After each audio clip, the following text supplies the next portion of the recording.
These are the $500 Adi Zero Evo Pro ones, one of the fastest shoes in the world. And today, I'm gonna be running a mile in them. But first, I'm gonna run a mile in every other Adidas Supershoe and rate them all by speed and price. My first mile is gonna be in the Boston 12s. Now, these aren't technically a super shoe, but I'm gonna use them as like a baseline test. Adidas Bostons cost $160. For this video, I'm gonna be running every mile at the exact same effort level. So as the shoes get better, the miles should get faster and faster. First mile in the Boston 12s. So this first mile should be the slowest mile I run, since the Boston 12s are the slowest shoe. As the shoes get more expensive, the miles should get faster. Remember, every mile is going to be at the same effort level, so the time I run should only be impacted by the shoe I'm wearing. And the shoe I'm wearing right now, the Bostons, are feeling surprisingly fast, despite only being a trainer without a carbon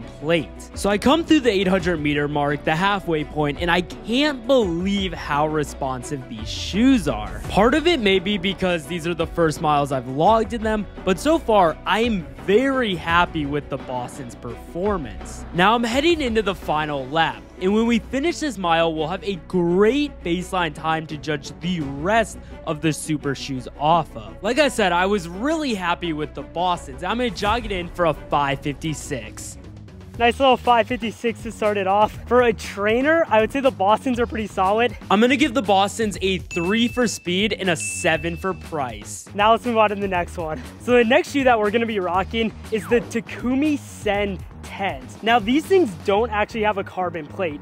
They have something called energy rods. And apparently this makes it like better than a trainer, but it's not quite at the level of like the super elite Adidas shoes. Theoretically, these will be faster than the Bostons at the same effort level, but we'll find out. Adidas Tumi Sends cost $180. Energy rod sounds like the most made up thing I've ever heard. There's no way that's real. Honestly, I kind of agree. It feels like if they just put in like little rods here and called it energy rods. Even just like putting it on right now, I can feel more bounciness in the Bostons. Okay, the best comparison I can give for these shoes is the Nike Streak Flies.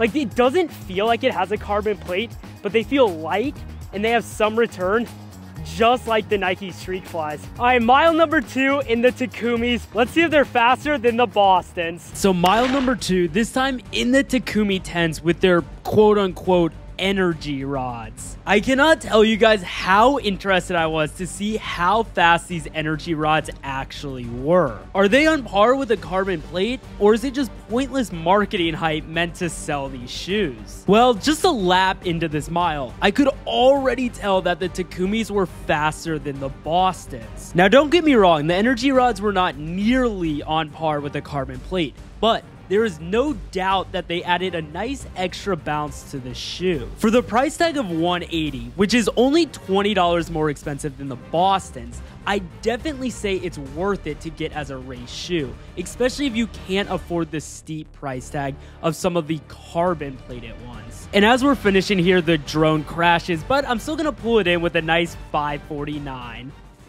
Nice little 549. Honestly, the Takumis felt great. Not quite at the level of like a carbon plated shoe, but definitely better than a trainer. Like, I could feel that extra bounce. The Takumis get a 5 for speed and a 6 for price. If these were the second level, I am so excited for how fast these 3rd and 4th shoes are gonna be. But before we go on to the next mile, let me tell you about a great supplement I've been taking, Viva Naturals. For running, it's super important to get every supplement you need. And Viva Naturals helps you get there with their fish oil supplements with omega-3. If you don't know what the benefits of fish oil are, it helps with brain, heart, and joint health, which are all critical to being a great runner. If you want to be running long-term and staying healthy, having joint and cardio health are super important, and Viva Naturals helps you down that path. I've been taking 2 soft gels every single morning when I wake up to help support my long-term health. And it's really great because there's no fishy burp like there are with other fish oils that are on the market. You can get Viva Naturals for yourself on both Amazon and TikTok Shop. both of which are linked in the description below. Thank you so much to Viva Naturals for partnering with me on this video. And now let's get on to our Adi Zero Prime X mile. So these are the Adi Zero Prime X's. You might know them as band shoes. Adidas Prime X's cost $300. So the reason why they're banned is because the stack height of the shoe is too high. It's 55 millimeters. It makes me like 6'10". Granted, I am 6'5" to begin with. I actually won a 5K in these last video, and they were so fast. Okay, I'm gonna put them on, and then we'll get into our third mile. I'm low-key excited to run another mile in these. I'm not gonna lie, they are such good shoes. Mile number 3, theoretically should be faster than 5:49. First mile with a pair of carbon plated shoes, and I'm sure it's gonna be fast. Pretty much instantly, I'm able to tell a huge upgrade over the Takumis. The Prime X's are heavy, but that heaviness leads to a ton of energy return. So basically, as long as you can get your foot off the ground, all that energy used goes instantly back to you. In fact, these actually feel so good that I have to be cautious to make sure I keep the same effort level as the last 2 miles. Wearing these makes me want to race, so I have to make sure I rein it in and keep my heart rate at the same point. Now you might be curious how these stack up against other super shoes, namely the Alpha Fly. The Alpha Flies are lighter, have more bounce, and are a bit cheaper, but the Prime X's are no doubt better than both the Bostons and the Takumis, which is probably to be expected.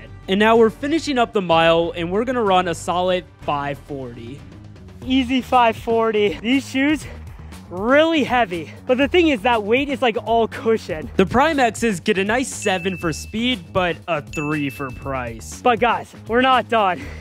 We have a shoe that I dropped a lot of money on. The final mile in the Adidas Adi Zero Adios Pro Evo 1s. The name is as long as these shoes are fast. At least that's what I hope. Adidas Pro Evo 1s cost $500. These retailed for 500 bucks. You can no longer buy them at retail, so I had to go on StockX. I paid $645 for these shoes. I knew this video would not be complete unless we ran a mile in them. So I shilled out the money for you guys to see how fast these things really are. I mean, look at this bottom. I've never ran in these before. It is so pure. My first reaction putting these on, they don't feel much better than the Prime X's. In fact, they maybe feel worse, despite being double the price, which is crazy because the Prime X's were already super expensive. I can't explain to you how light these feel, but they don't feel that bouncy. Okay, last mile coming up here in literally the most expensive pair of running shoes that there are in this world. And based on the price tag, it should be our fastest mile thus far. Here we go, a hard mile in a shoe I paid $645 for. Now, I'm not gonna lie, with that price tag, I thought I would put on these shoes and instantly become Elliot Kipchoge. My initial reaction was pretty lukewarm, but once I started running in them, I began to feel the bounce. It basically felt like I was running in a super cushioned sock. They were that light. I wasn't really paying attention to my time, so I thought I was running pretty quick, sub 5:30 almost for certain. So I was thinking, man, maybe the Evo Pros are actually worth it if they can cut off 30 seconds from my mile with the Bostons with the same effort level. I'm heading into my final lap now, and it was really nice running in the Evo Pros. These things are the opposite of the Prime X's. Unbelievably light. But the real question is, did they make me faster, and are they worth $500? Well, as I round the final curve, I still haven't looked at my time, and I'm very disappointed to see that I barely beat the Prime X mile running a 5:38. 5:38. Is it worth double the price for 2 seconds? Probably not. So the Pro Evos get an 8 for speed, and of course a 1 for price. Leave a comment below what shoe brand I should do next for every super shoe. I'll see you guys super soon.